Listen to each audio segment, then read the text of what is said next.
All right, hi everybody. Welcome to our chatting with Mr. Brown on what are we on? Monday, April 13th, 2020. Sorry, it took me a moment there to remember where we are. It's been kind of crazy. And that's actually what we're on topic for talking about today, which is keeping track of schedule. A lot of you that I've talked to have really been struggling with coming up with a good schedule and keeping on track of everything. And so I wanted to offer some suggestions and thoughts to hopefully help you get through this and to maybe get into a bit of a routine.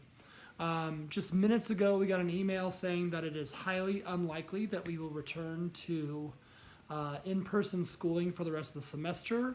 I imagine we'll hear the 100% affirmative of that later this week. For right now, both our superintendent and our principal are speculating on that. And the governor has kind of issued that too. So all signs are pointing to we will not meet in a formal classroom again for the rest of the semester. So before you freak out and go, oh my gosh, what am I supposed to do? Let's come up with a rational plan of how you can move through these days with a little bit more purpose and kind of a little bit more linear thought. So first things first, set yourself some kind of a schedule. I know that from talking to a lot of you, you're staying up till 1, 2, 3, 4 o'clock in the morning, and you're getting up at weird times because you don't have work, you don't have anything specifically with school unless you need to. I'm not going to tell you what time that you need to go to bed or even what time you should get up. That's up to you and your parents.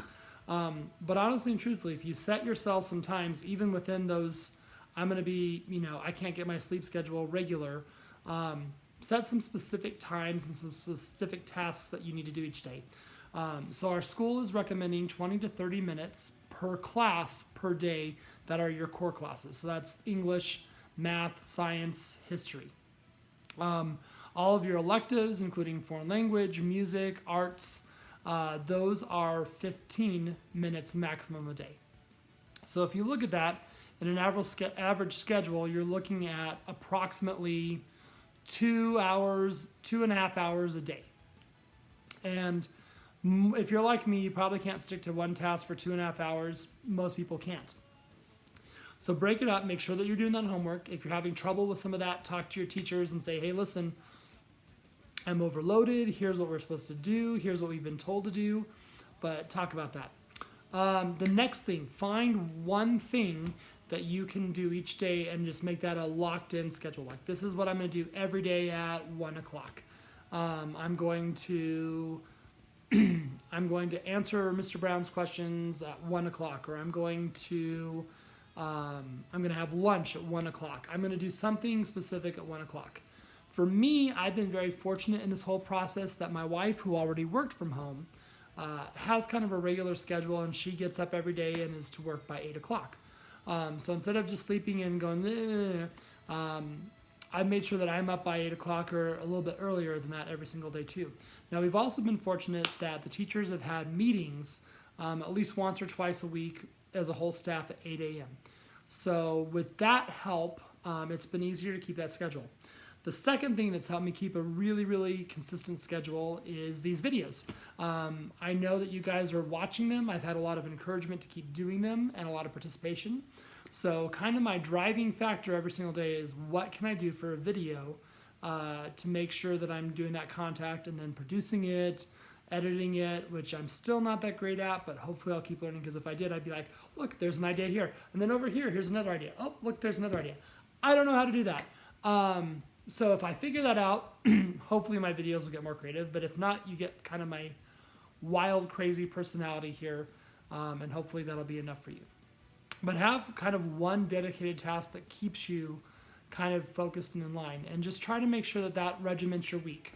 I would even do something like setting up, the third thing that I've done is Wednesdays are my meeting days. So on Wednesdays, I have 2 meetings. The first meeting that I've been having has been with all of the choir leadership, which has been hit or miss. We're still trying to find our traction on that. But the second thing that I do is I've had a lunch meeting with all of the other choir teachers in the district. So we all cook our lunch and then sit down and eat lunch together and talk about what we're doing and how to keep moving forward. So I'd encourage you to set up a same bat time, same bat channel using a way old 60s thought.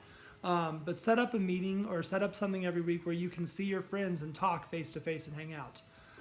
Hopefully that's all the face to face that you're doing and no in-person stuff, because the longer that we resist this, the longer we're going to be stuck in this. So make sure that you're paying attention to those things too. And then last but not least, I know it's another weird thing, but either get a shower or change once a day. I know that's really weird and gross to think about. Some people are just like, oh, I've been wearing the same thing for 4 days. If you set up little things like that, little tiny routines, like I'm gonna at least change clothes every day, or I'm at least gonna jump in the shower every day, or do something that's gonna, like, personal hygiene and grooming. It also just helps to keep that that sense of schedule without being too scheduled in there. So those are my suggestions for schedules. But guys, also make sure that you're doing your work. I know that we've told everyone, hey, we're just going to freeze your grades from third quarter. But if you're not doing any of the other assignments that your teachers are doing, they do have the right to lower your grade level. And even if you've got an A, who wants a B when you could have an A? So make sure that you're checking in, doing your assignments. For us, our assignments are super, super easy. I give you 2 discussion questions each week. And then we have a song to record for the choirs, or for my world music people, we have a short project that really shouldn't take longer than about 30 to 40 minutes throughout the course of the entire week, which you could probably do in one shot. So make sure that you're doing those things, getting them turned in. I know I've heard some of you guys that it's been a little bit of struggle. Other classes are overwhelming. Talk to your teachers about that. Let them know what's going on, because we're not supposed to be doing that. We're supposed to be keeping you engaged, giving you those shots to do, hopefully giving you some new material starting now, since today's the 13th. Across the district, everybody is now supposed to be teaching if they haven't, and adding assignments, but hopefully just some of those things that'll give you a little bit of normalcy. But do them. Don't just be like, man, I'm just going to watch Netflix and sleep all day and play video games, or man, I'm caged like an animal and I want to get out there. I mean, a week ago today, I was walking around the lake with like a tank top on, and now it's like freezing cold and snowing. Welcome to Colorado. But just make sure that you guys are engaging in some of the school stuff too, because there are consequences for not doing that, and that would really, really suck to let this derail you any further. So use some of your time, 2.5 hours, 3 hours in a total day to go through some schoolwork, check some emails would be good. Communication wise, check your emails. Everyone's emailing. I know I talked about that all the time when I was in school, and I know you guys would prefer to check Instagram or Snapchat or something like that. Check your emails. For those of you getting ready to go to college next fall, that's where all your communication is going to come from, is emails. And for right now, it's super easy for your teachers to just type up an email to a class list and send it out. I try to give 2 updates a week, one on Monday, one on Wednesday.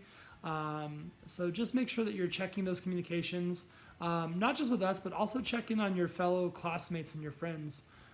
See how they're doing. I know some of you have no family members at home. Some of you have too many family members at home, in your opinion.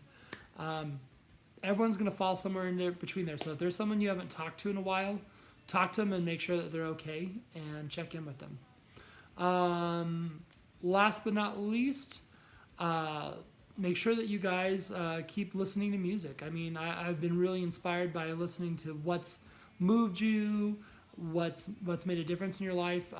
My goal before I talk to you again on Wednesday is to check out that Prince of Egypt thing that I mentioned last week and see if it's a new Broadway show or what it is. And hopefully if you listen to it before Wednesday, we can chat about it while we're making whatever we're going to make for Cooking Wednesdays. But we've reached almost the end of 10 minutes. I know this has probably been one of my longer videos. I've rambled a little bit, but hopefully you guys will come up with a schedule that's going to kind of give you something to stick to and give you a little bit of work. So find that schedule, start following into routine, get everything back on course so that you can start working that way. But until tomorrow, this has been Chatting with Mr. Brown. May music be your hope, your guide, and your goal, and let's do this together and stay safe till tomorrow. Take care.